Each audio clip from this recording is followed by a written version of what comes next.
pointed at me and said, "You're nothing special. A woman like you could never stand beside a man like me." People stared and the shame burned my skin. But then I felt my strength rise. I stood up and said, "Thank you for showing me who you are." And I walked away, leaving his cruelty behind me. He pointed at me and said, "You're nothing special. A woman like you could never stand beside a man like me." The words came out of Aiden's mouth like he'd been rehearsing them, loud and clear across the crowded bistro patio. People stared. The couple at the next table stopped eating. The waiter froze mid-step. The shame burned my skin, started in my chest and spread everywhere until I felt like I was on fire. For 3 years I'd loved this man. Adjusted my entire life around his schedule, his career, his expectations. And now he was pointing at me in front of his colleagues, telling everyone within earshot that I wasn't good enough to be with him. My throat closed. My hands shook.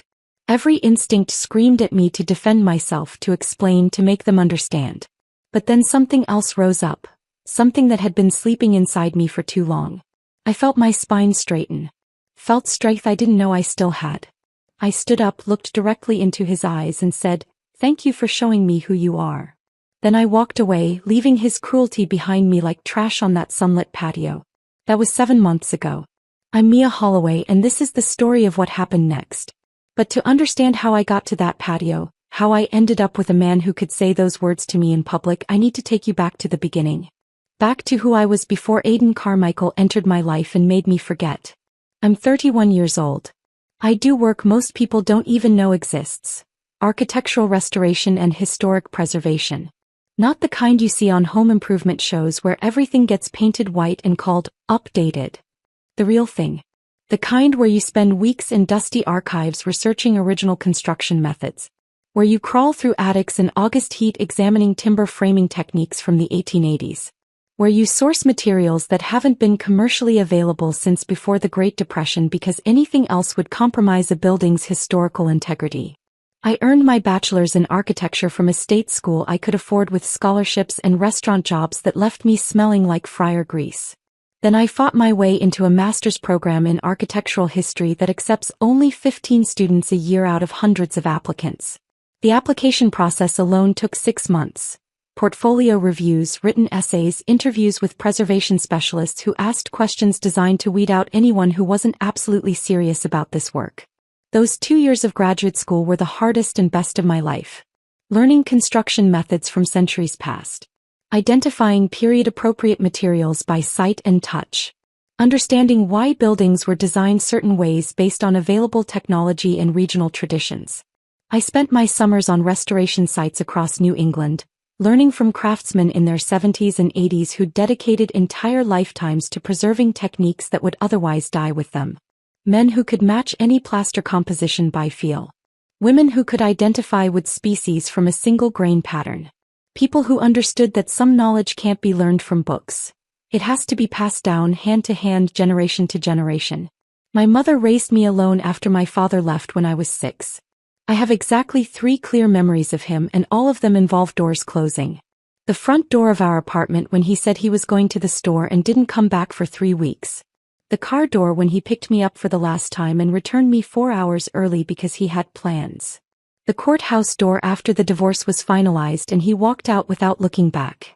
Mom never spoke badly about him, but she didn't have to. His absence said everything. She worked 2 jobs to keep us afloat. Cleaned houses during the day for families who had more money than they knew what to do with. Waited tables at night at a diner where the tips were decent if you could handle the businessmen who'd had too much to drink and thought a $20 bill gave them permission to be inappropriate. I'd do homework in the diner's back booth most nights, the smell of coffee and bacon grease permanently embedded in my notebooks. Mom taught me one lesson that sank deeper than anything I learned in school. Never depend on anyone else for your survival. Not a man. Not a boss. Not anyone. She said it while scrubbing someone else's toilet so I could have new school supplies.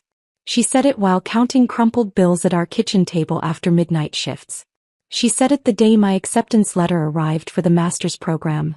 Good. Now you'll never have to clean anyone's house but your own. And if you choose to clean someone's house, it'll be because you want to, not because you have to.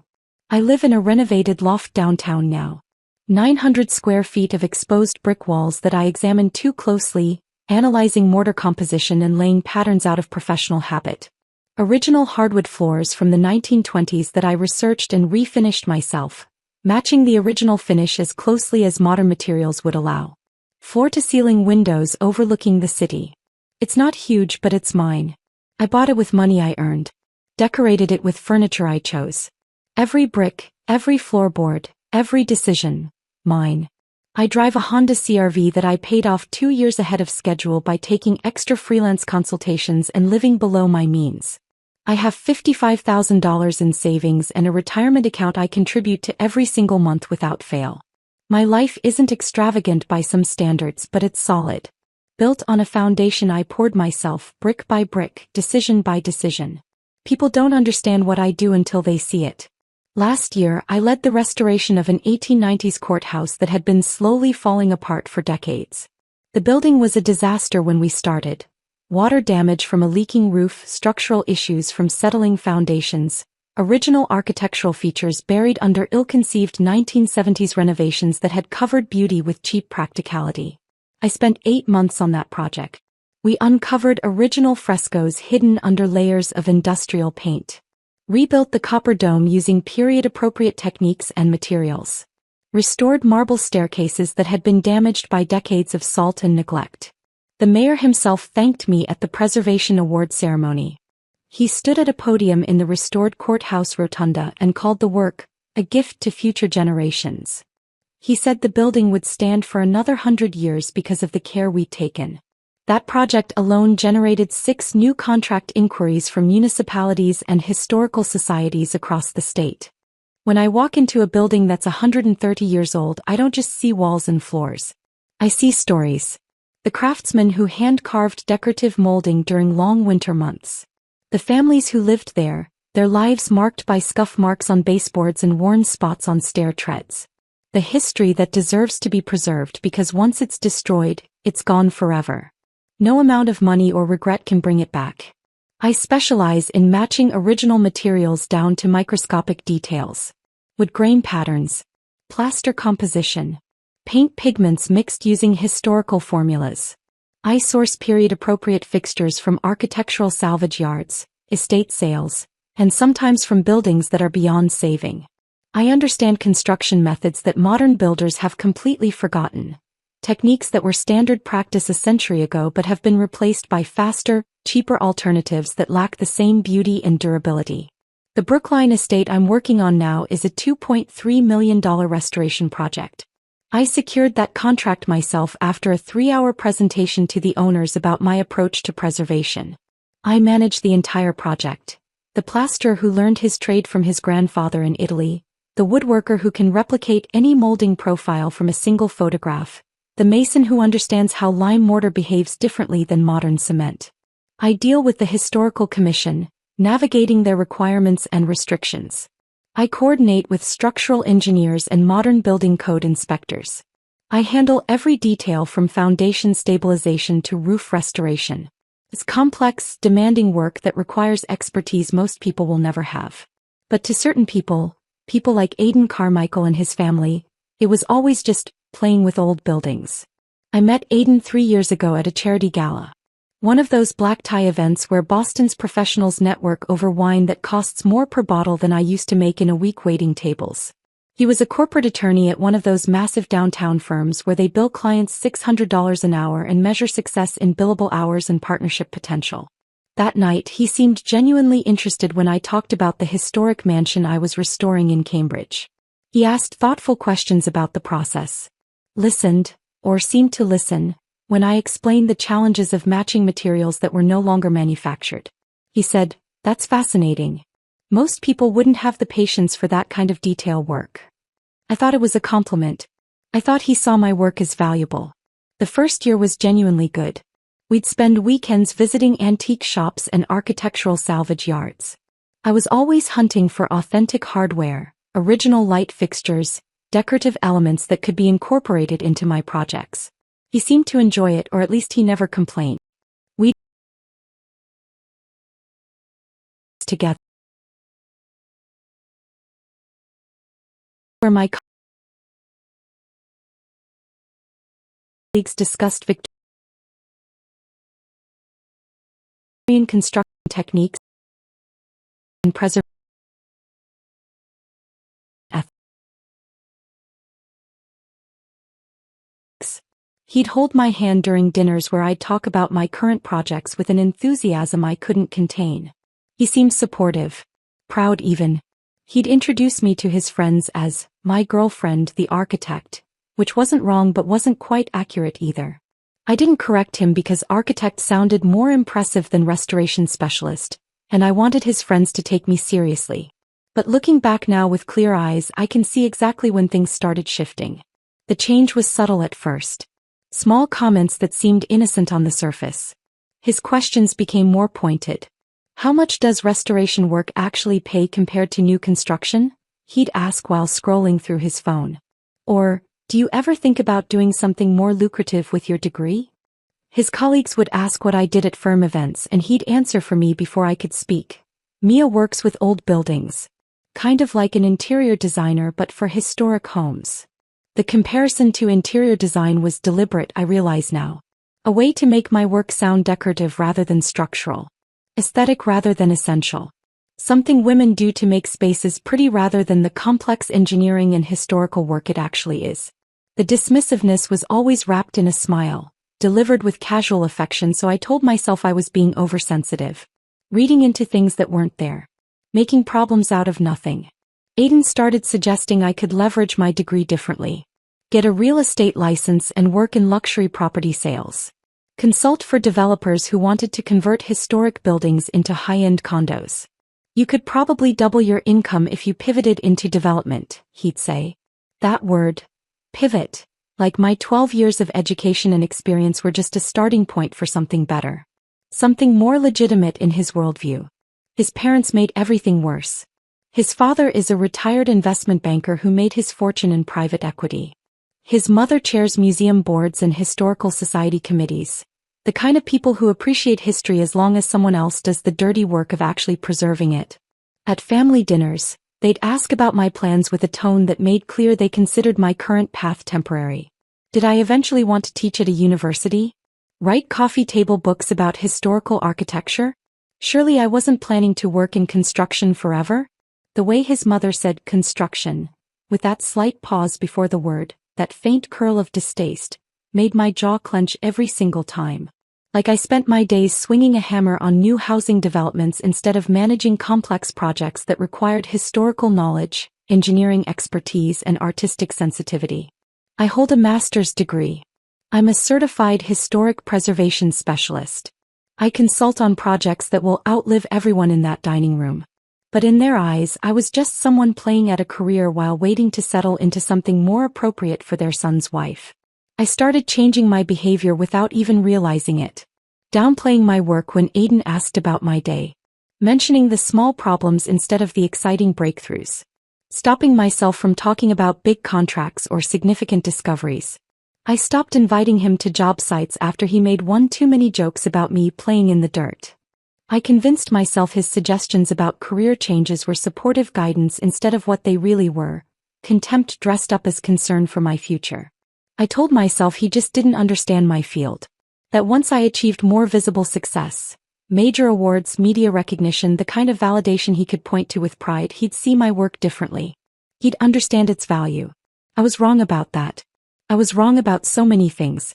But 7 months ago, sitting on that sunny patio while he pointed at me and announced to everyone watching that I wasn't special enough to stand beside him, something finally broke through the fog of self-doubt he'd carefully cultivated.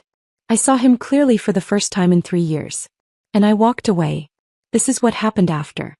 Aiden called me on a Thursday morning in early June. I was at the Brookline estate, standing in what used to be the library, examining water damage on the original coffered ceiling.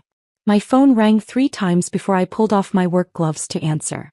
Lunch tomorrow, he said without preamble. Bistro Laurent. 1 o'clock. I wiped dust from my forehead with the back of my hand. Tomorrow? Aiden, I've got the historical commission meeting at 2. I can't. Reschedule it. His tone left no room for negotiation. This is important. I need you to meet some people from the firm properly. 2 senior partners and their wives. It'll be good for you to make connections. Good for me. as if my career depended on impressing his colleagues rather than the quality of my work. But I heard something else in his voice. Urgency maybe. Or expectation. Like this lunch mattered to him in ways he wasn't explaining. "Hey," I said. "I'll move the meeting. Wear something nice. Not your work clothes." He hung up before I could respond. I stood there in that damaged library, phone still pressed to my ear, feeling something shift in my chest. Not your work clothes. Like showing up covered in plaster dust from a job site was something shameful instead of evidence of actual work being done. Friday arrived hot and bright. I wore my navy dress, the one I save for award ceremonies and important client meetings. Spent 20 minutes on my hair and makeup, trying to look polished enough to meet Aiden's standards. The dress felt wrong, too formal for lunch, too much effort for something that should have been casual. But I wanted to make a good impression. Wanted his colleagues to see me as someone who belonged in Aiden's world. I arrived at Bistro Laurent 5 minutes early. The restaurant was one of those places where everything costs twice what it should and the portions are deliberately small. Upscale French cuisine served on oversized plates. The kind of place where Aiden's firm held client meetings and billed the meals to expense accounts. The hostess led me to the patio, where the afternoon sun beat down mercilessly on white tablecloths and crystal water glasses. Aiden was already seated at a center table with 4 other people. 2 older men in expensive suits. 2 women in designer dresses that probably cost more than my monthly rent. Everyone turned to look as I approached. Mia, finally. Aiden stood, kissed my cheek with the cold formality of a business greeting. "Everyone, this is my girlfriend, Mia Holloway." He gestured around the table. "This is Richard Patterson and his wife Margaret. And Thomas Brennan with his wife Claire. Richard and Thomas are senior partners at the firm."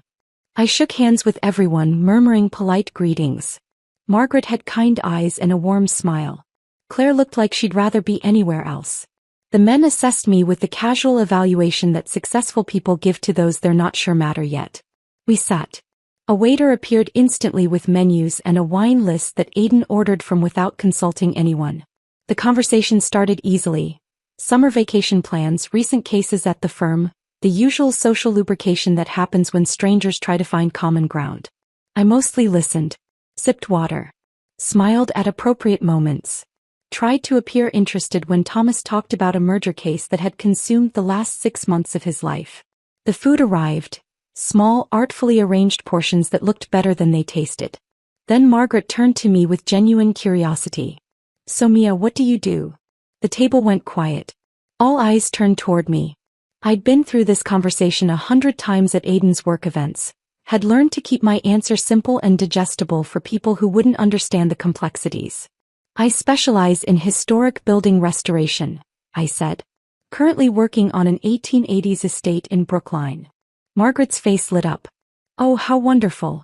My grandmother's house is Victorian, beautiful woodwork, but it's falling apart. The trim is all damaged and we can't find anyone who knows how to repair it properly. Do you work with residential clients?" I opened my mouth to answer, but Aiden cut in before I could speak. "Mia's more of a hobbyist," he said with a dismissive wave of his hand. "She does small restoration projects, but it's not really a full-time career path. We've been discussing her transitioning into something with more growth potential." The table went quiet. Different kind of quiet this time. Uncomfortable. Heat flooded my face. I felt my hands clench in my lap under the table. "Actually," I said, voice tight, "I run major restoration projects. The Brookline estate is a $2.3 million renovation. I'm the lead architect." Aiden laughed. That condescending chuckle that always made my stomach twist. That sound that said he found my words amusing in the way you'd find a child's exaggeration amusing. "Mia, you're part of a team. Let's not exaggerate your role." The shame was instant and overwhelming. He'd just told his colleagues, senior partners whose respect he desperately wanted, that I was lying about my professional accomplishments. Made me sound like I was inflating my importance, pretending to be more than I was. "I am the project lead. I secured the contract after a 3-hour presentation. I manage the craftsmen, coordinate with the historical commission, handle every aspect from structural assessment to final inspections. My name is on the contract. My expertise made the project possible." But contradicting him more forcefully felt impossible. We were surrounded by his professional circle, People whose opinions mattered to his career advancement. I could feel their discomfort, their uncertainty about whether to believe him or me. Richard cleared his throat. Claire studied her wine glass. Margaret looked between Aidan and me with something that might have been pity. Then the man at the end of the table, someone I hadn't really noticed until that moment, spoke up. Historic preservation is fascinating work, he said. His voice was calm, measured. Requires serious expertise. The kind of specialized knowledge most people don't have. Aidan's jaw tightened. He didn't like being contradicted, especially not in front of the senior partners. Marcus, you don't understand the field, Aidan said. His voice had taken on that courtroom authority he used when making closing arguments. It's not as complex as you're imagining. That's when everything accelerated. Aidan leaned forward. His eyes locked on mine with an expression I'd never seen before, contempt mixed with something darker. His hand came up, finger extended, pointing directly at my chest like I was evidence being presented to a jury. Let's be honest, he said. His voice carried across the patio, loud enough that conversations at nearby tables stuttered to silence. You're nothing special, Mia. A woman like you could never stand beside a man like me.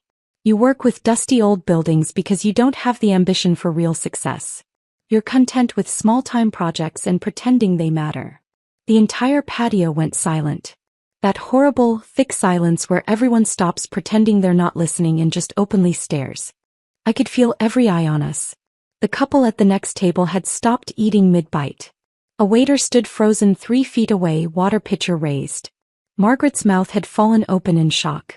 Even Richard and Thomas, men who'd probably witnessed countless uncomfortable moments in their careers, looked genuinely disturbed. The shame was physical. It started in my chest and erupted outward, spreading through my entire body like fire. My face burned. My throat closed. My hands trembled in my lap. 3 years of my life. 3 years of adjusting my schedule around his cases, attending his firm events, meeting his family for strained dinners where they asked when I'd get a real career. 3 years of slowly making myself smaller, quieter, less ambitious in my own eyes because nothing I did ever seemed good enough for him. And this was what I'd been to him all along. Not special enough. Not ambitious enough. Someone whose work didn't matter. Someone who could never stand beside him because I wasn't worthy of that position. But underneath the shame, something else was rising. Something I'd been suppressing for months, maybe years. Something fierce and unbreakable that I'd forgotten existed. Fury. Clarity. Strength. I felt my spine straighten. Felt my hands stop shaking. Felt that part of me that had survived my father leaving, that had worked 2 jobs to put myself through college, that had built a career in a field requiring precision and resilience, felt all of that come flooding back. I stood up slowly. Every movement deliberate and controlled. I picked up my purse from the back of my chair. Looked directly into Aidan's smug, self-satisfied face. The face of a man who'd just publicly destroyed his girlfriend and felt justified doing it. Thank you for showing me who you are, I said. My voice was calm, steady, clear enough that every person on that patio heard every word. Then I walked away. Left my napkin on the table. Left the untouched entree that probably cost $60. Left Aidan sitting there with his finger still pointed at empty air. Left his colleagues' shocked expressions and the staring strangers and the frozen waiter behind. I walked through the restaurant, past tables where people were openly watching, through the heavy glass door onto the sidewalk into the brutal afternoon sunshine. My hands started shaking again the second I was alone. My vision blurred with tears I refused to let fall where anyone could see. But I'd done it. I'd walked away from his cruelty, from his contempt, from the slow, suffocating death of becoming someone small enough to fit into his world. I made it to my car in the parking garage. Sat in the driver's seat with the door closed and the engine off. Gripped the steering wheel with both hands and tried to process what had just happened. 3 years. I'd given him 3 years and this was what I'd been to him all along. Not special enough. Not ambitious enough. Not enough. My phone buzzed in my purse. Then buzzed again. And again. I pulled it out. 3 missed calls from Aidan. A text message notification on the screen. I stared at his name for a long moment. Then I declined the incoming 4th call, started the car and drove home. The tears came then. Hot and angry and mixed with something I couldn't quite name. But underneath them, beneath the humiliation and hurt, was something new. Relief. Like I'd been slowly suffocating for 3 years and someone had finally opened a window. I drove straight to my loft without thinking about the route. My hands operated on autopilot, turn signals, lane changes, parking. I don't remember any of it. Just the feeling of my chest constricting tighter with every block, the pressure building behind my eyes, the way my jaw ached from clenching it so hard. Inside my apartment, I dropped my purse on the floor by the door and collapsed onto the couch. The leather was cool against my bare arms. I stared at the exposed brick wall across from me, the one I'd spent hours examining when I first bought this place, analyzing the mortar composition and admiring the craftsmanship from the 1920s. Right now it was just a wall. Just bricks. Nothing more. My phone buzzed in my purse. Then buzzed again. I ignored it. Pulled my knees up to my chest. Pressed my palms against my eyes until I saw stars. Tried to breathe through the tightness in my throat. The buzzing didn't stop. Finally, I grabbed my purse and pulled out my phone. 7 missed calls. All from Aiden. And texts. So many texts. The first one had come through 4 minutes after I'd left the restaurant. Mia, that was inappropriate. You embarrassed me in front of my colleagues. I stared at the words until they blurred. I'd embarrassed him. He just pointed at me in front of a crowded restaurant and told everyone within earshot that I wasn't special enough, that my work didn't matter, that I could never stand beside him. And somehow in his mind I was the one who'd done something wrong. More texts loaded as I scrolled. We need to talk about your reaction. Walking out like that was childish and unprofessional. You're being dramatic. I was making a point about career trajectory. You took it personally. Those people are important to my career. Do you understand what you just did? Each message made the anger build. He wasn't apologizing. Wasn't acknowledging what he'd said or how he'd said it. He was reframing the entire incident as my overreaction, my failure to handle constructive criticism, my inability to behave appropriately in professional settings. The texts kept coming as the afternoon wore into evening. My mother is asking what happened. What am I supposed to tell her? Richard called me. Asked if everything was okay. This is exactly the kind of drama I don't need right now. You need to think about what message you're sending by acting this way. Then around 7 o'clock. Fine. Ignore me. But you're proving my point about maturity. I sat there on my couch, phone in hand, reading and rereading his messages. Trying to find even a hint of remorse or self-awareness. There was none. Just blame. Just criticism of my response to his cruelty. I blocked his number. Didn't write a reply. Didn't send a final message. Just opened his contact information and hit block. Watched his name disappear from my screen. It felt like cutting a rope that had been slowly strangling me for 3 years. The apartment was too quiet after that. I could hear the refrigerator humming in the kitchen. Traffic noise from the street below. My own breathing still uneven and shallow. I needed to talk to someone who'd understand. Jordan answered on the second ring. Please tell me you finally left that pompous jerk. Despite everything, I almost laughed. How did you? You've been miserable for a year, Mia. Every time you talked about him, you sounded like you were apologizing for existing. What happened? So I told her. Everything. The lunch invitation that felt mandatory. The navy dress I'd worn to impress people who didn't matter. Margaret's innocent question about my work. Aiden cutting me off, calling me a hobbyist, dismissing my $2.3 million project as if it were a weekend craft.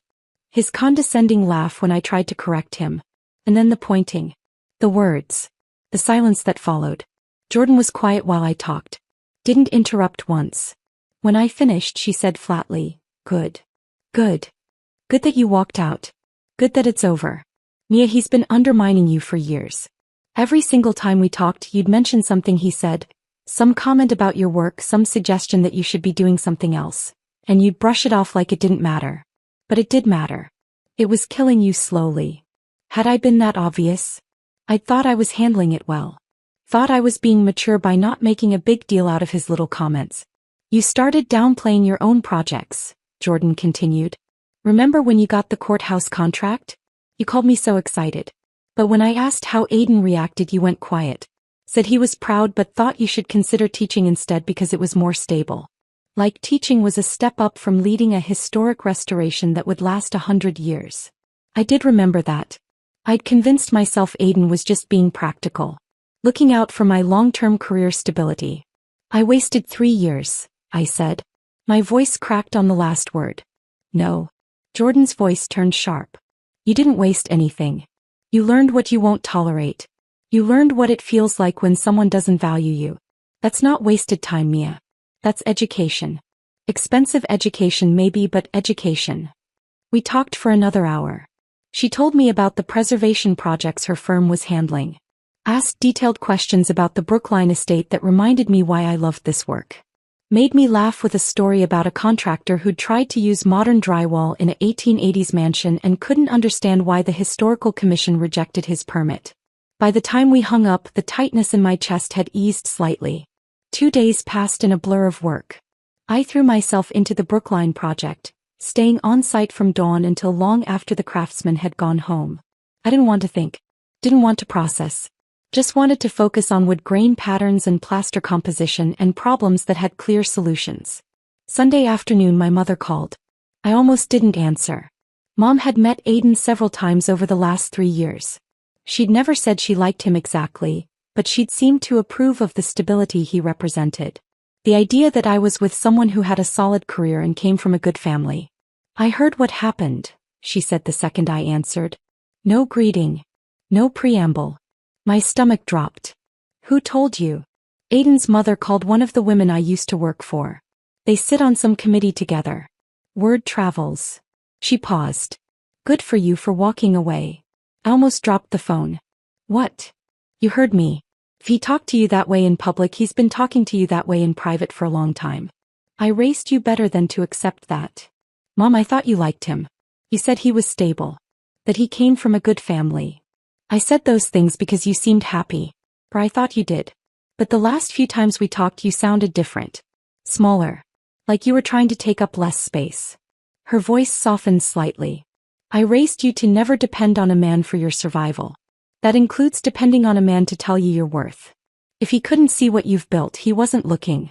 And if he humiliated you in public, he doesn't deserve you in private. My throat tightened. Mom wasn't sentimental. She didn't do emotional heart-to-hearts or lengthy discussions about feelings. She was practical. Direct. The fact that she was saying this at all meant she'd been worried. Now stop crying and get back to work, she said. You've got buildings to save. That's what matters. It was the most loving thing she'd said to me in years. The following Tuesday, a week after the restaurant incident, I got a LinkedIn message from Margaret Patterson. I almost deleted it without reading. Didn't want any connection to Aiden's world, but curiosity won. Mia, I owe you an apology. I should have said something at that lunch. Should have called Aiden out for how he spoke to you. I was shocked and I froze and I'm sorry. I stared at the message. Started to close it. Then saw there was more. I wanted you to know what happened after you left. Marcus, the surgeon who was at the table, tore into Aiden the second you were gone. Called him unprofessional and disrespectful. Said what he'd done was unacceptable regardless of personal relationship issues. Richard and Thomas pulled Aiden aside before we even left the restaurant. Had what Thomas called a serious conversation about appropriate conduct. There are whispers that the incident has damaged Aiden's standing at the firm. My hands were shaking as I kept reading. Marcus also asked for your contact information. He's not actually a partner at the firm. He's a trauma surgeon interviewing us to handle a medical malpractice case. He said he wanted to apologize for not intervening more forcefully. I gave him your email. I hope that's okay. I sat back in my office chair. Stared at the screen. Someone had stood up for me. After I'd left. After I couldn't defend myself. Someone had called out Aiden's behavior and faced professional consequences for it. I didn't respond to Margaret's message. Didn't know what to say. But I saved it. That night, lying in bed staring at the ceiling, I thought about Jordan's words. About my mother's unexpected support. About Margaret's message and the fact that not everyone had been comfortable with what happened. Maybe I hadn't been as alone as I'd felt in that moment on the patio. Maybe walking away had been exactly the right thing to do. Monday morning I woke up before my alarm. The sun hadn't risen yet. The loft was dark and quiet except for the distant hum of early traffic. I lay there for a moment staring at the ceiling and made a decision. I was done thinking about Aiden. Done replaying that lunch. Done giving him space in my head. I got up, made coffee, and drove to the Brookline estate before 6 in the morning. The house was quiet when I arrived. No craftsman yet. No noise except the old floorboards creaking under my feet as I walked through the first floor. I stood in the ballroom, the largest room in the house with floor-to-ceiling windows that faced east. Morning light was just starting to filter through the dusty glass. We were in the middle of restoring the original parquet flooring. The pattern was complex, alternating wood species arranged in geometric designs that required matching not just the type of wood, but the age, the grain direction, the finish. Sections had been damaged by water over the decades. Others had been covered with cheap laminate in the 1980s that we'd painstakingly removed. I knelt down on the subflooring, pulled out my notebook and started sketching the pattern we'd need to replicate for the damaged southeast corner. The physical focus helped. When I was thinking about wood grain and historical accuracy, I wasn't thinking about anything else. The craftsmen started arriving around 7. Miguel, the woodworker who'd been doing this for 40 years. His son Carlos, who was learning the trade. An older man named Frank who specialized in historic floor restoration and had hands that could identify wood species by touch alone. We worked in near silence for hours. The rhythm of it was meditative. Measuring, cutting, fitting each piece like a puzzle that had been scattered across time. Miguel would hold up a piece of oak, examine it under the light, then either approve it or set it aside. His standards were impossibly high. That's why I'd hired him. Around noon, Elizabeth Chin stopped by. She did this most days. Brought lunch, checked on progress, asked thoughtful questions about the work. Today she brought sandwiches from a deli downtown and bottles of cold lemonade. We sat on the front porch, the 5 of us, eating in the shade. This is remarkable work, Elizabeth said, watching Miguel examine a piece of walnut he'd just cut. Most people wouldn't take this kind of care. Most people don't care about preserving the original integrity, I said. They just wanted to look nice in photos. Elizabeth smiled. That's why we hired you. You understand the difference. She paused, sipping her lemonade. My sister mentioned you to someone on the Historical Preservation Trust board. I hope that's okay. They've been looking for an architect to lead a major project. I remembered Margaret's LinkedIn message mentioning something about connections. What kind of project? The Whitmore Mansion. Do you know it? I nearly choked on my sandwich. Everyone in preservation circles knew the Whitmore Mansion. It was a massive 1870s Italianate estate that had been slowly deteriorating for decades. Previous restoration attempts had failed due to lack of funding or expertise. It was the kind of project architects dreamed about. Complex, challenging, historically significant. They're serious about restoring it this time, Elizabeth continued. Apparently they finally secured enough funding. They asked if I knew anyone qualified to lead the project. She looked at me. I gave them your name.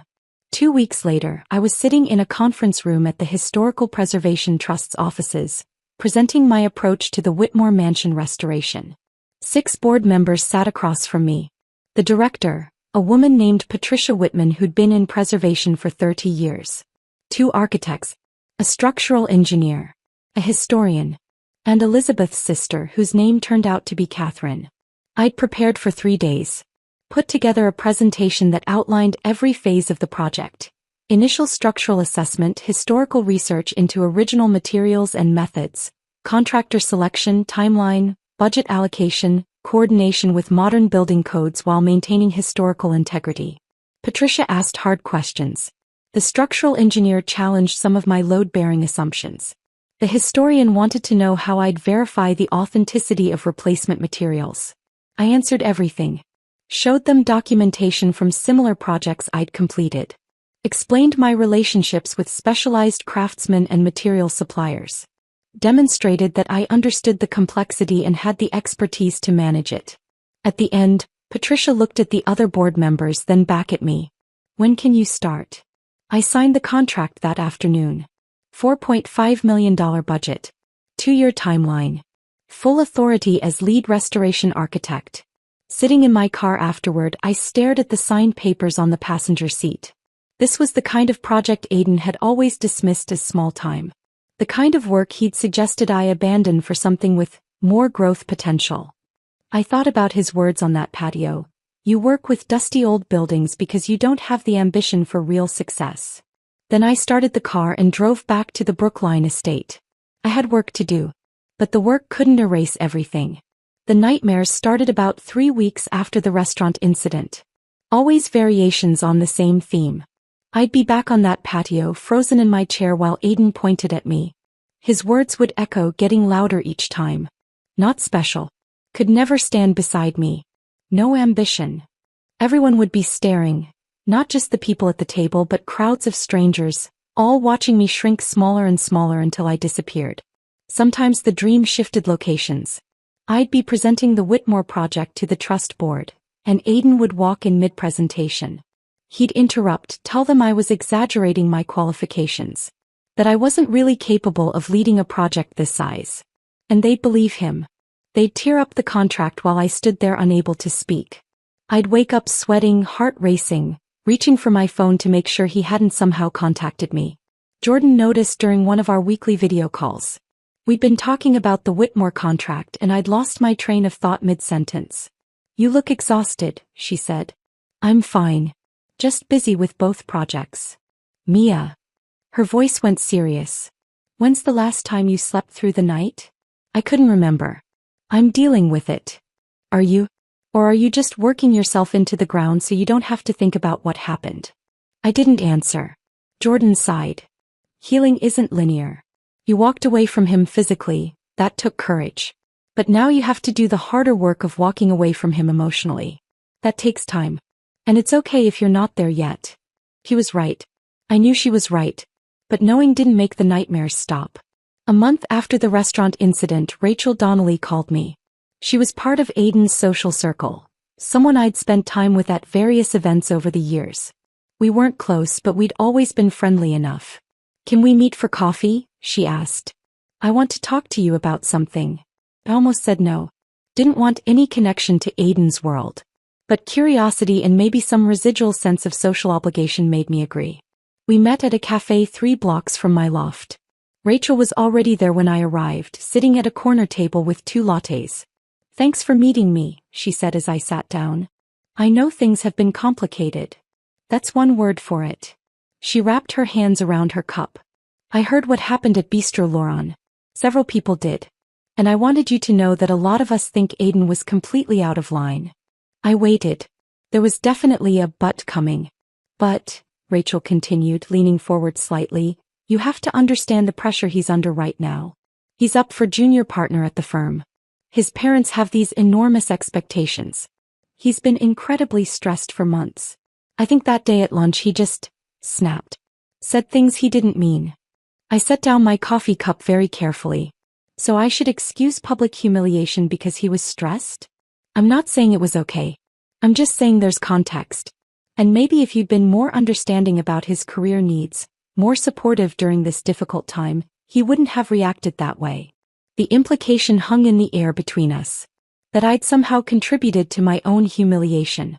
That my lack of understanding had pushed him to say those things. I stood up, pulled a $5 bill from my wallet and left it on the table. "Where are you going?" Rachel looked genuinely confused. Away from someone who thinks I deserved what happened because I wasn't supportive enough of a man who spent 3 years undermining my career. I walked out. Second time in a month I'd left a conversation mid-sentence. This time I felt nothing but clarity. Anyone who excused cruelty wasn't actually a friend. Anyone who suggested I'd provoked my own humiliation by not being understanding enough had revealed exactly where their loyalty lay. I deleted Rachel's number from my phone before I reached my car. That evening I sat in my loft with takeout I didn't really want to eat, thinking about the last month. The nightmares that wouldn't stop. The so-called friend who'd blamed me for Aiden's behavior. The exhaustion that came from working 12-hour days to avoid thinking about anything else. But also, the Whitmore contract sitting on my desk. Elizabeth's respect. Jordan's unwavering support. My mother's unexpected validation. The craftsman who trusted my expertise without question. I was rebuilding. The ground was still shaking. I wasn't healed yet. But I was standing. And that was something. 3 months after the restaurant incident, I was standing in the produce section of Whole Foods, examining tomatoes and mentally calculating whether I had time to make dinner or if I'd be eating takeout again, when I heard a voice that made my entire body tense. "Mia." I looked up. Aiden's mother stood 10 feet away, perfectly dressed in cream linen and pearls despite the summer heat. Her expression was carefully neutral, but her eyes were cold. I saw her before she'd fully approached. Every instinct screamed at me to put down the tomatoes and leave. Just walk away. But years of social conditioning, of being polite, of not making scenes, of respecting elders even when they didn't respect you, made my feet stay planted. "Mrs. Carmichael," I said. Kept my voice level. She moved closer, positioning herself so I couldn't easily escape without being obviously rude. "We need to talk." "I don't think we do. Aiden has been devastated since you ended things." She said it like a fact. Like I'd done something to him instead of walking away from someone who'd publicly humiliated me. Whatever he said at that lunch, I'm sure it was taken out of context. "He speaks highly of you, you know. Always has." The audacity of it stole my breath for a moment. "He made a mistake," she continued. "And you're being unforgiving. That's not attractive in a woman your age." My age. As if turning 31 made me desperate enough to accept cruelty. "He humiliated me in public," I said quietly. A woman pushing a cart past us glanced over and I lowered my voice further. "He pointed at me in front of his colleagues and told everyone I wasn't special enough to stand beside him.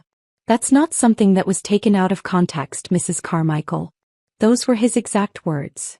She waved a hand dismissively. "Aiden has always been passionate. Sometimes that comes across as harsh to people who don't understand him. But he's a good man from a good family. And frankly, Mia, you're not getting any younger. Women in your position don't have the luxury of being prideful. In your position." The words hung between us. Not wealthy enough. Not connected enough. Not from the right family.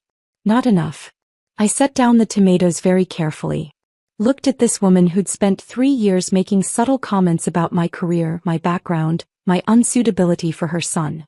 Who was now standing in a grocery store telling me I should be grateful for public humiliation because time was running out for women like me.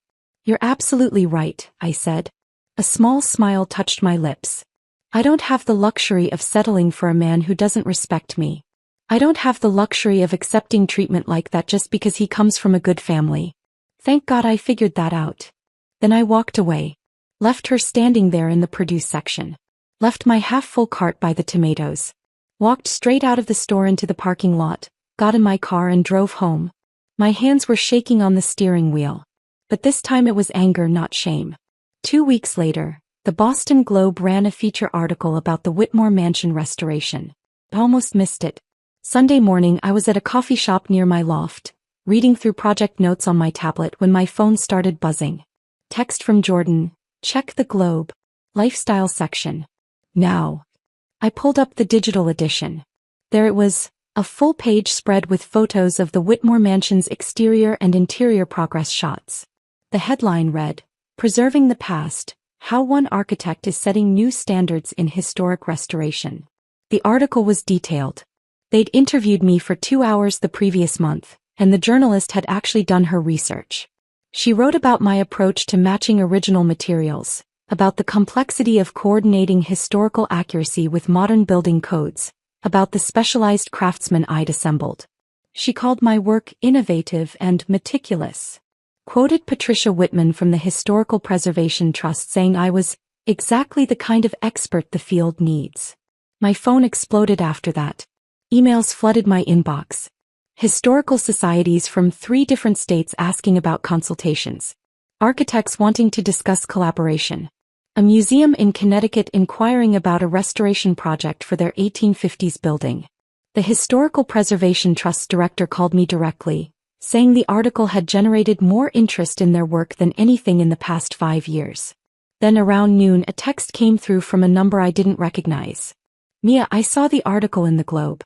That's impressive. Really impressive." I stared at the message. Didn't need to ask who it was. I knew. Aiden. He'd gotten a new number somehow. Reached out after 3 months of silence. After I'd blocked him. After everything.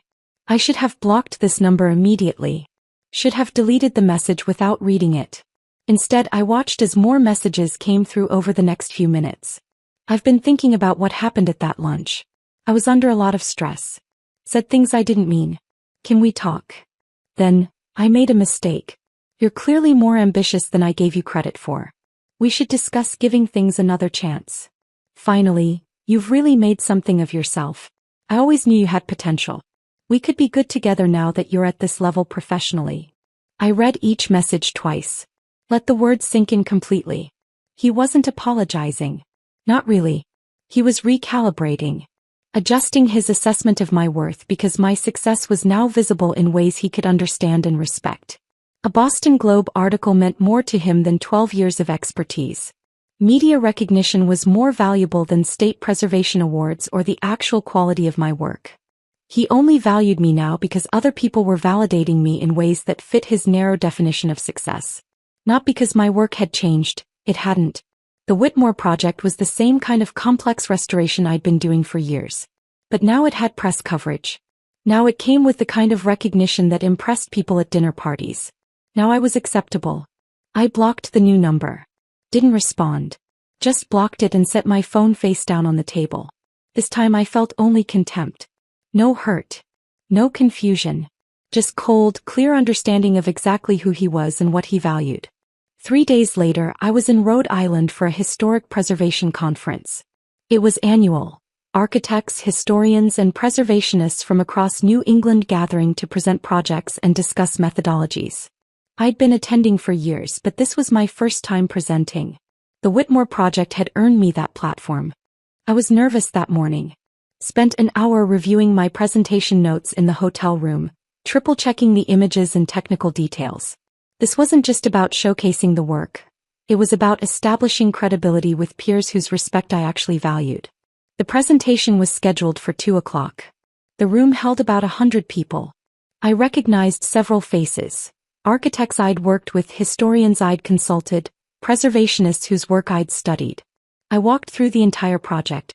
The initial structural assessment and the problems we'd discovered. The historical research that had guided our material choices. The specialized techniques we were using to stabilize the foundation while preserving original stonework.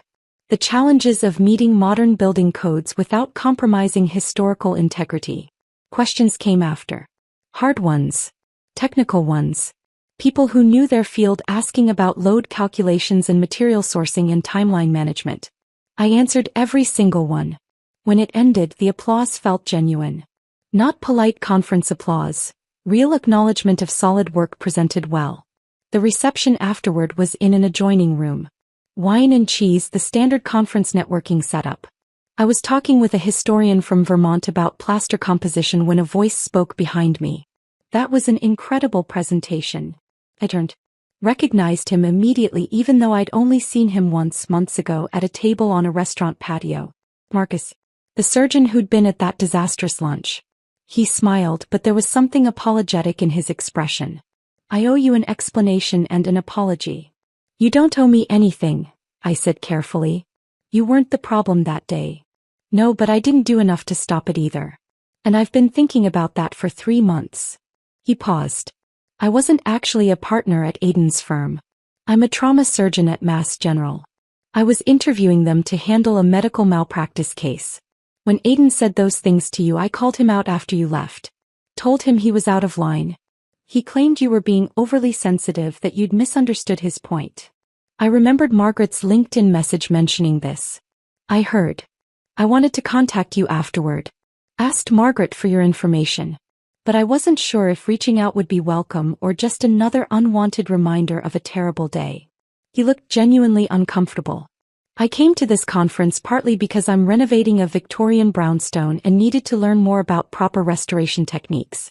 But also because I saw your name on the presenter list and wanted to apologize properly. I studied him. Tall, probably late 30s, with kind eyes and the careful posture of someone who spent long hours in surgery. His apology felt genuine. Not the performative kind that's really about making the apologizer feel better. The apology is appreciated, I said. But you didn't say those things. You don't need to apologize for someone else's cruelty. No. But I could have done more in the moment. Should have. He paused. Your presentation was remarkable, by the way. The level of detail in your material analysis, the way you're balancing preservation with structural safety, that's exactly the kind of approach I need for my brownstone project. We talked for 20 minutes. About his renovation challenges.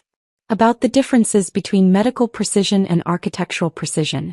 About the satisfaction of restoring something broken back to functionality. When the reception ended, he handed me his card.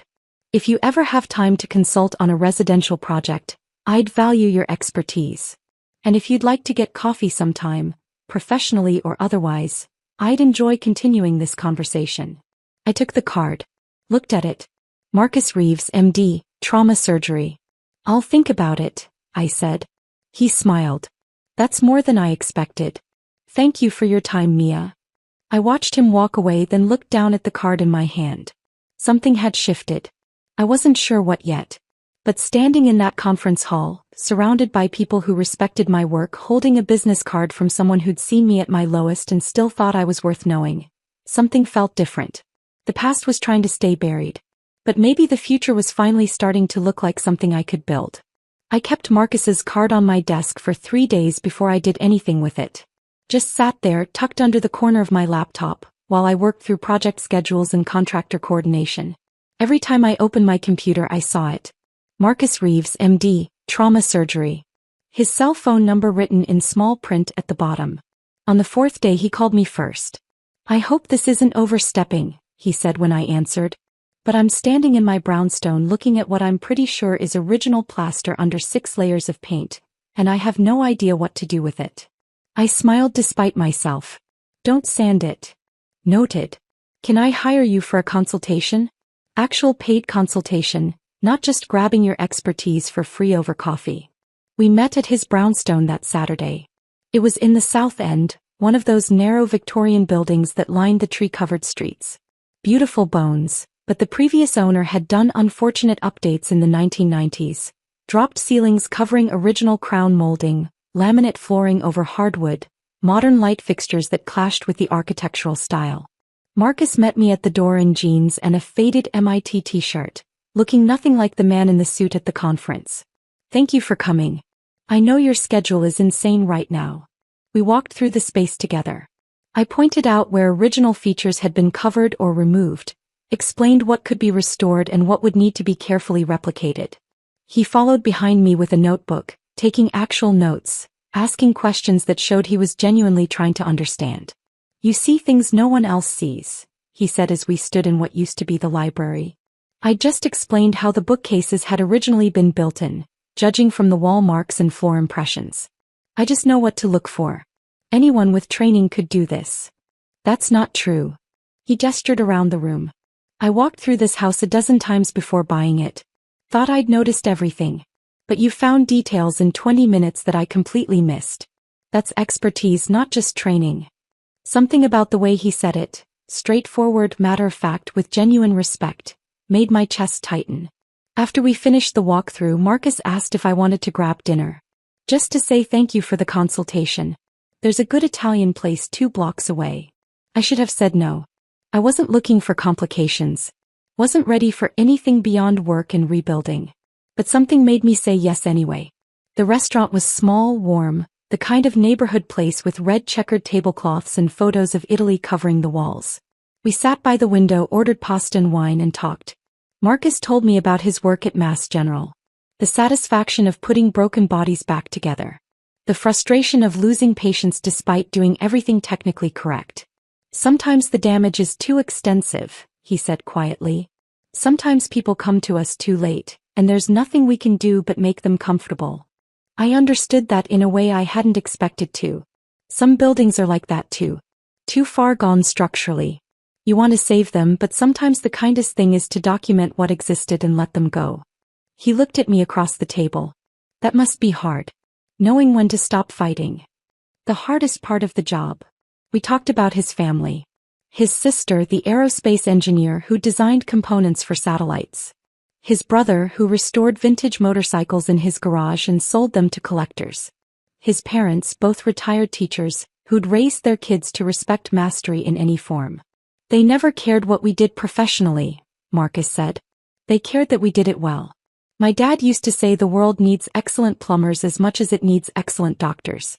Maybe more. Since you can live without surgery but you can't live without working toilets. I laughed.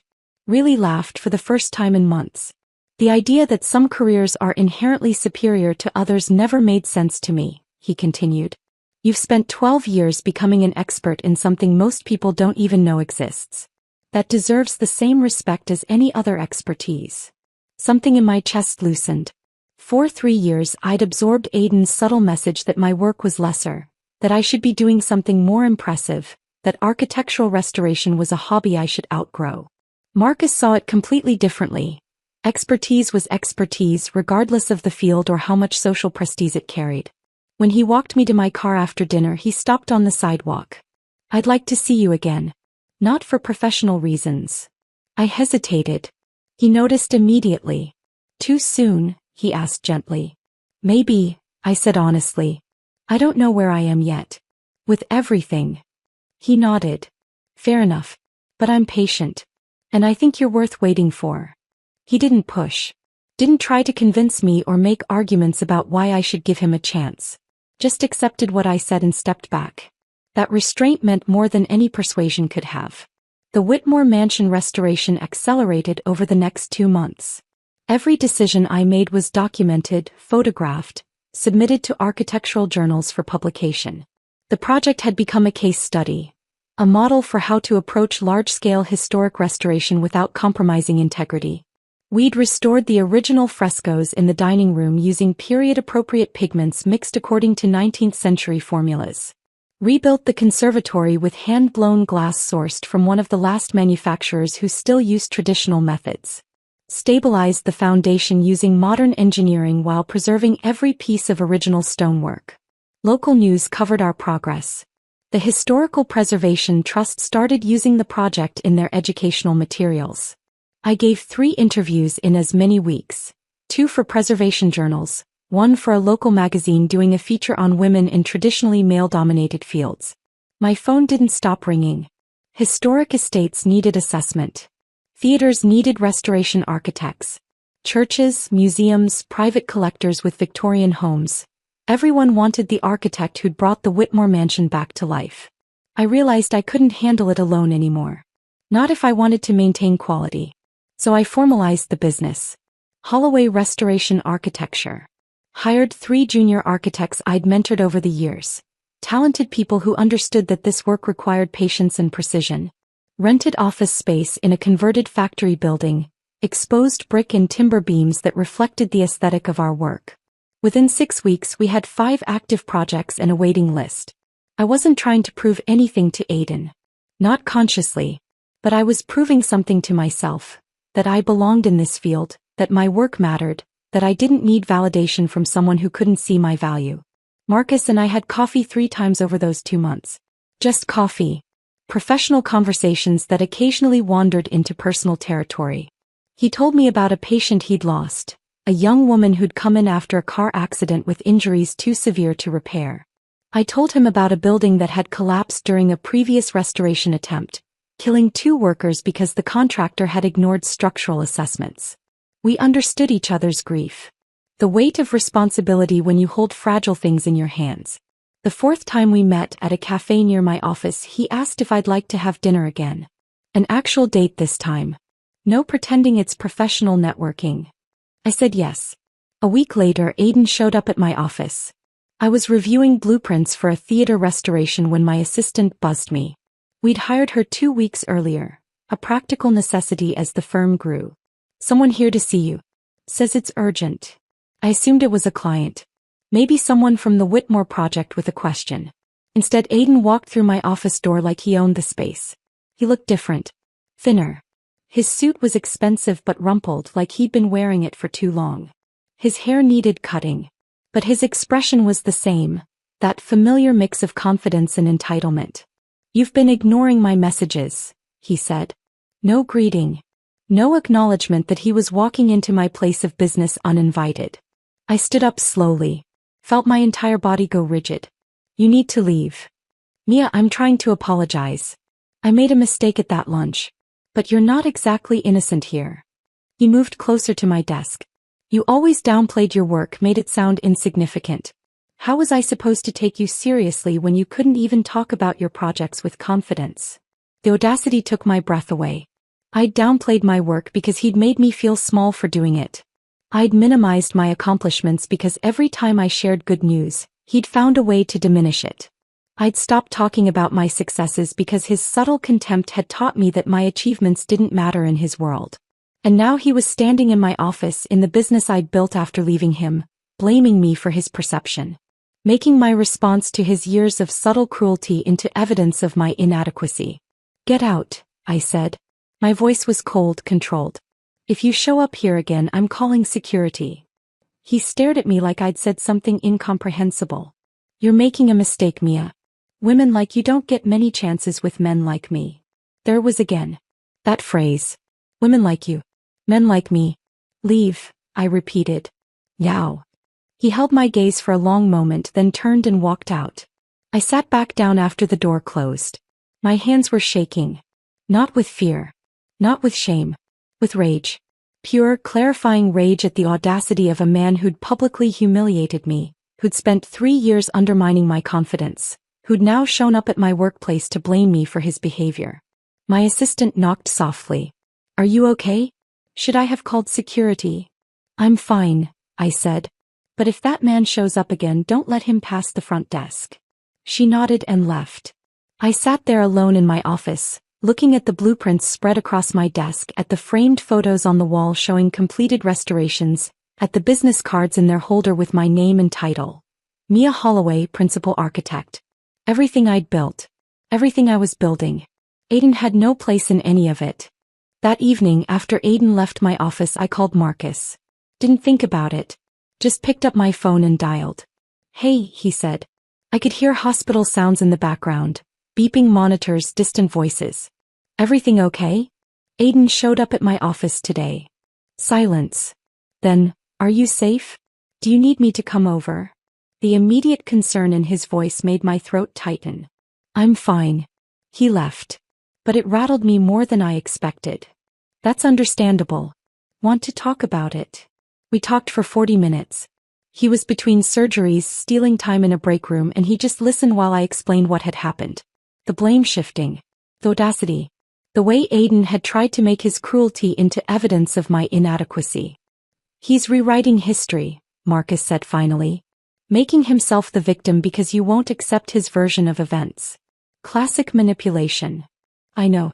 I just can't believe he actually showed up. Like he has a right to demand my attention."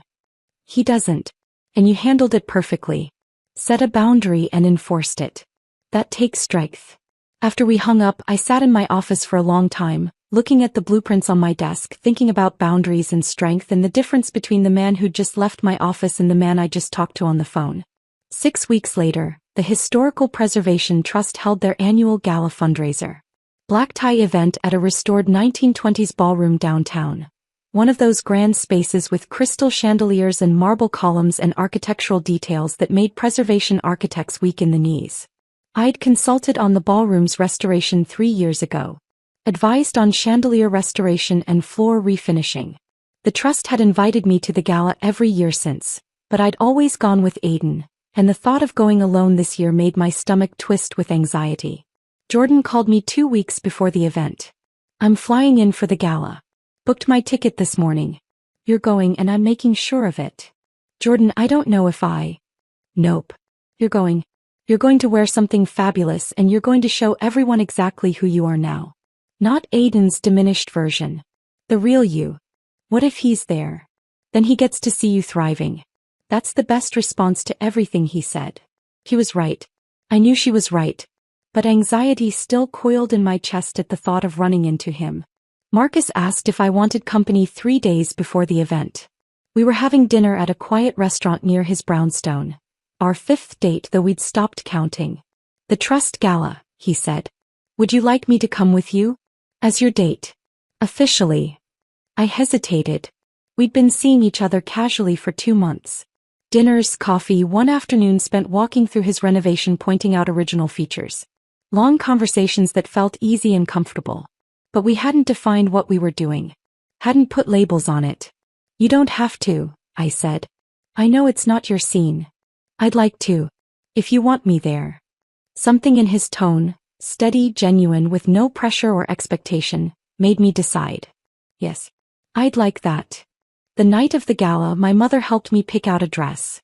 She'd driven in from her apartment an hour north, insisted on being part of the preparation. We stood in my bedroom looking at 3 options I'd laid out on the bed.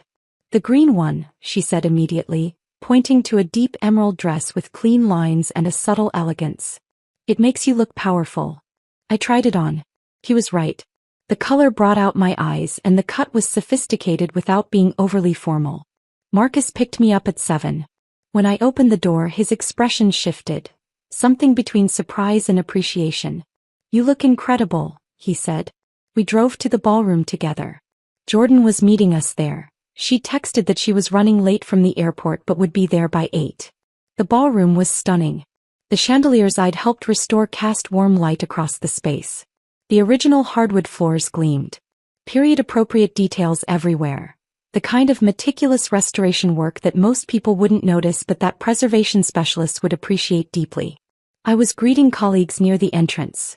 Patricia Whitman from the Trust, 2 architects I'd worked with on previous projects, when I saw him across the room. Aiden. Standing near the bar with a woman I didn't recognize. Younger, blonde, wearing a dress that probably cost more than my monthly rent. She looked uncomfortable, like she wanted to be anywhere else. Our eyes met across the ballroom. I felt Marcus tense beside me, felt his hand move protectively to the small of my back. Aiden started walking toward us. The woman trailed behind him, clearly reluctant.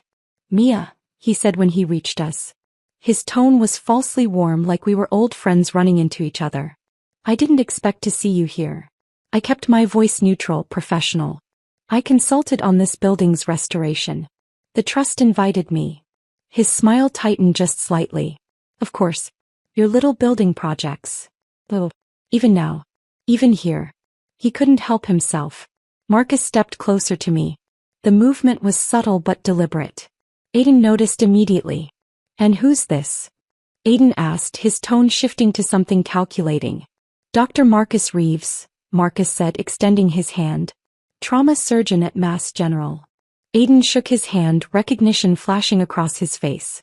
"The surgeon who was at Bistro Laurent. I remember you. You had some strong opinions about my relationship." "I had opinions about your behavior," Marcus said evenly. "Still do." The tension thickened. People nearby were starting to glance over, sensing something wrong. Aiden's date looked like she wanted to sink through the floor. I decided to end it before it escalated. "Enjoy your evening," I said, starting to turn away. Aiden grabbed my arm. Not hard. Not enough to hurt. But enough to stop me from leaving. Marcus moved instantly, his hand coming up. But I was faster. I pulled my arm free and looked at Aiden with cold, clear focus. "Yes, we are," I said quietly. "We're done talking. We've been done for 6 months." Aiden's face flushed. People were definitely watching now. The ballroom's noise level had dropped as conversations stuttered to silence around us. "You think you're better than me now?" His voice rose. "Because you got some press coverage and attention? You're still the same woman who worked on dusty old buildings while I was building a real career. You're still nobody special, Mia." Something inside me snapped. Not into pieces, into clarity. I'd spent 6 months processing what he'd done. Healing. Moving forward. Trying to let go of the anger and hurt. But here he was, at an event celebrating the exact work he'd spent 3 years diminishing, proving that he hadn't changed at all. Hadn't learned anything. Hadn't developed even a shred of self-awareness about his behavior. "You're right," I said. My voice was clear, steady, loud enough that everyone nearby could hear. "I am the same woman. The woman who spent 12 years becoming an expert in her field. The woman who leads multi-million-dollar restoration projects. The woman who preserves history for future generations so that buildings like this one," I gestured around the ballroom, "can stand for another century." The room had gone completely quiet now. "I was always that woman, Aiden. You just never respected me enough to see it. You were too busy measuring my worth by whether it impressed your colleagues, whether it fit your narrow definition of success, whether it made you look good." His mouth opened, but I kept going. "And you want to know the real difference between us? I build things that last. Things that matter. Things that will be here long after we're gone. You tear people down to make yourself feel important. I preserve beauty. You destroy it." Aiden's face had gone from flushed to pale.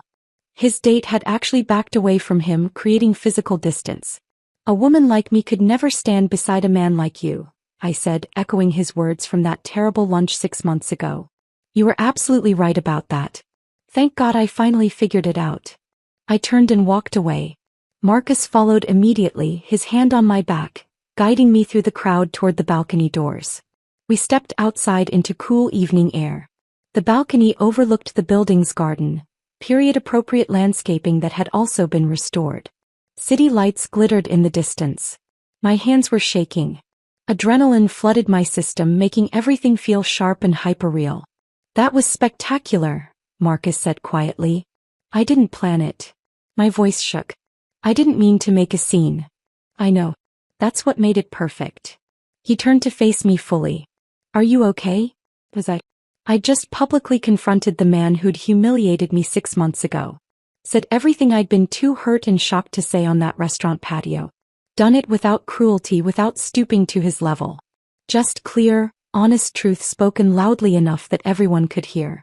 "Yeah," I said, surprised by how true it felt. "I think I really am okay." We stood there on the balcony for a while, watching the city lights, letting my heartbeat slow back to normal. Eventually Marcus spoke. "I've been patient, like I promised. But I need to tell you something." I turned to look at him. "I see you, Mia. I see your work, your dedication, your expertise.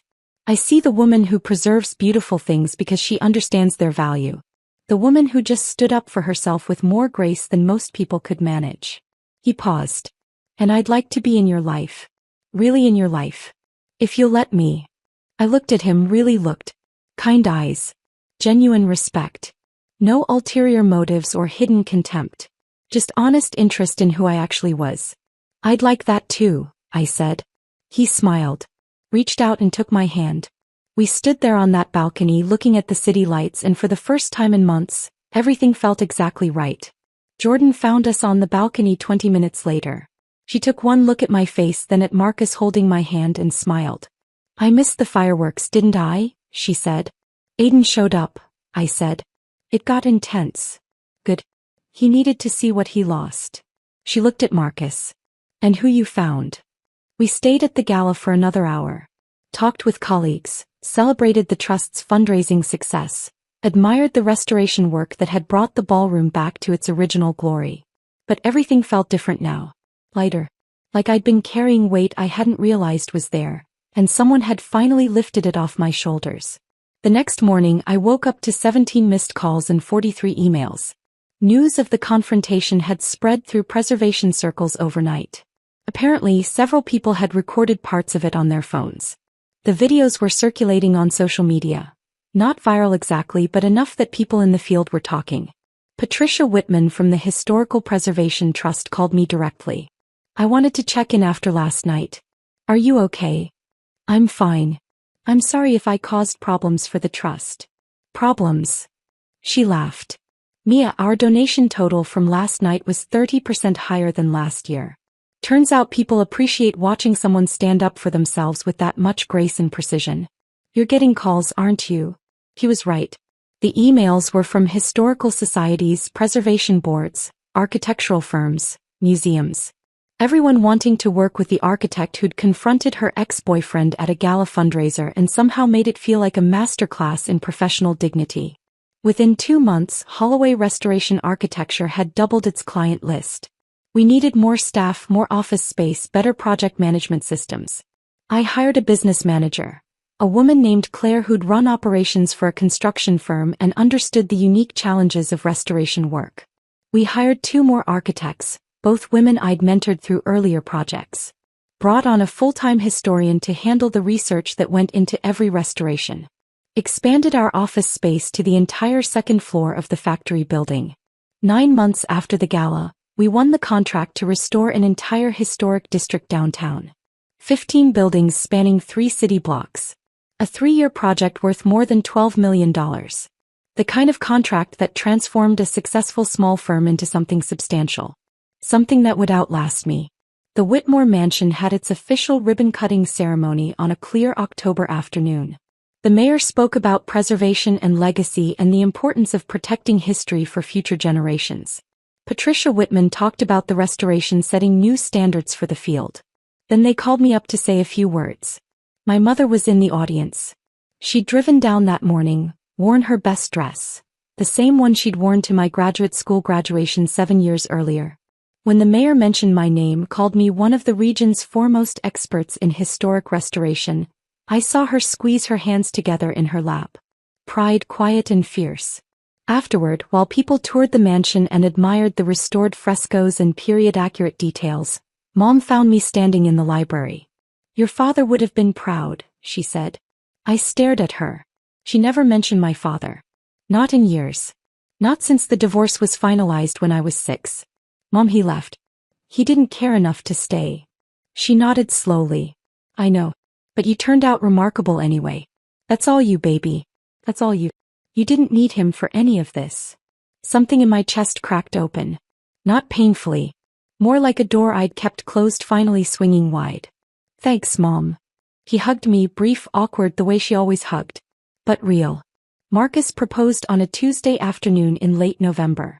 We were at a restoration site in the Berkshires, an 1890s estate I'd been hired to assess. The owners were considering a full restoration, and I was walking through the property making notes on structural issues and historical features worth preserving. Marcus had driven up with me, said he wanted to see me work, understand what I saw when I walked through these old buildings. We'd been together for 8 months by then. Not rushing, just letting things develop naturally. Late afternoon light streamed through stained glass windows in what used to be the music room. I'd been examining the windows for 10 minutes, explaining to Marcus how the glass had been hand-blown using techniques that didn't exist anymore, how each piece would need to be carefully conserved if we took on the project. "I love watching you work," he said. I looked over at him. He was standing in the doorway, backlit by the afternoon sun filtering through damaged windows. "You see things no one else sees," he continued. "Details and beauty that most people would miss completely.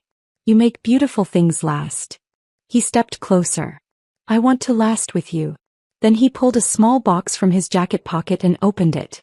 The ring was an antique Art Deco setting, sapphires and diamonds in a geometric pattern. Probably from the 1920s. "Thought you'd appreciate something with history," he said. I laughed through sudden tears. "Yes. The answer is yes. I haven't actually asked yet. I don't care." "Yes." He slipped the ring on my finger. Perfect fit. His family welcomed me without reservation. His sister, the aerospace engineer, asked detailed questions about my work over dinner at his parents' house. Wanted to know about the engineering challenges of stabilizing old foundations, the physics of load-bearing walls in historic structures. His parents attended the ribbon cutting for my next major project, a theater restoration in Cambridge. His father, a retired civil engineer, spent an hour afterward asking technical questions about how we'd reinforced the balcony structure while preserving the original ironwork. "This is remarkable craftsmanship," he said, looking up at the restored ceiling. "You should be incredibly proud of what you've built." I was. For the first time in longer than I could remember, I was proud of my work without any qualification or apology. Proud without the nagging voice in the back of my mind suggesting I should be doing something else, something more impressive, something that mattered more. This mattered. This was enough. I was enough. Through preservation circles, through the informal network that exists in any specialized field, I heard about Aidan's trajectory. He'd left his law firm. The official story was mutual parting of ways to pursue other opportunities. But whispers suggested conflicts with partners over his treatment of junior associates and support staff. A pattern of behavior that had become impossible to ignore after the gala incident. He joined a smaller firm, taken a pay cut, was trying to rebuild professional credibility he'd damaged through years of treating people as disposable if they didn't serve his ambitions. He was dating someone new. A woman who worked in his new firm's marketing department. Jordan saw them at a legal industry event and reported back. "She looks exhausted," Jordan said. "Like she's performing this role and it's killing her slowly." I felt genuine sadness for her. For any woman who'd have to learn what I'd learned. That some people only value you when your success reflects well on them. But I didn't feel satisfaction about Aidan's struggles. Didn't feel vindicated or pleased that his career had suffered. Mostly I felt nothing. He'd become irrelevant to my life. Just someone I used to know who'd taught me an expensive but valuable lesson about what I wouldn't tolerate. Margaret, the partner's wife from that terrible lunch, reached out one more time. We met for coffee and she told me something I hadn't known. After the gala confrontation, after the videos circulated and people started talking, several staff members from Aiden's old firm had come forward with complaints. Stories about his treatment of paralegals, junior associates, administrative assistants. A pattern of dismissiveness and contempt that went far beyond what he'd done to me. The incident at Bistro Laurent wasn't isolated, Margaret said. It was just the most public example. What you did at the gala, standing up to him that clearly, it gave other people courage to speak up about their own experiences. I didn't know what to do with that information. Didn't want to be responsible for his professional problems. But also recognized that he'd created those problems himself through years of treating people as less valuable than him. The wedding is in 11 days.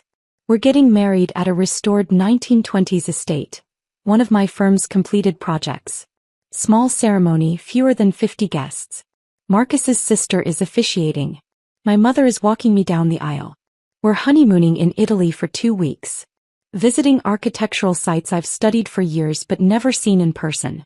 The Duomo in Florence with Brunelleschi's dome. Palladio's villas in Vicenza. The ancient Roman ruins that still stand after 2,000 years. The business continues growing. We just won a contract to restore an 1880s opera house in Providence. My dream project. The kind of complex, beautiful restoration work that made me fall in love with this field in the first place. But the real measure of success isn't the contracts or the revenue or the recognition. It's waking up Monday morning genuinely excited about the work ahead. It's seeing a building I've restored and knowing it will stand for another century because of decisions I made. It's mentoring young architects who love this work the way I do, passing on knowledge the same way it was passed to me. It's finding a partner who values my competence instead of tolerating it. Who sees my expertise as an asset instead of something that needs explaining or apologizing for. Aiden's pointing finger still appears in my mind sometimes. Not often anymore but occasionally. When I'm tired or stressed or doubting myself, I'll remember that moment on the restaurant patio. The shame. The humiliation. The horrible silence. But now when I think about it I don't feel shame anymore. I feel gratitude. That moment of public humiliation was actually a moment of clarity. His contempt stripped away all the illusions I'd been maintaining about our relationship. His cruelty freed me to build something infinitely better. Sometimes the worst moments redirect you toward better things. Sometimes the people who publicly diminish you are actually showing you the exit door you were too afraid to walk through on your own. I walked through that door 7 months ago. On the other side was everything I'd been too busy appeasing someone else to build for myself. That's what real success looks like. Not someone else's approval or validation. Not proving your worth to people who refuse to recognize it. But having the courage to value yourself when others don't. Building a life with people who actually see you. Aiden was right about one thing. A woman like me could never stand beside a man like him. Thank God I finally figured out I didn't want to. This story of finding strength after humiliation had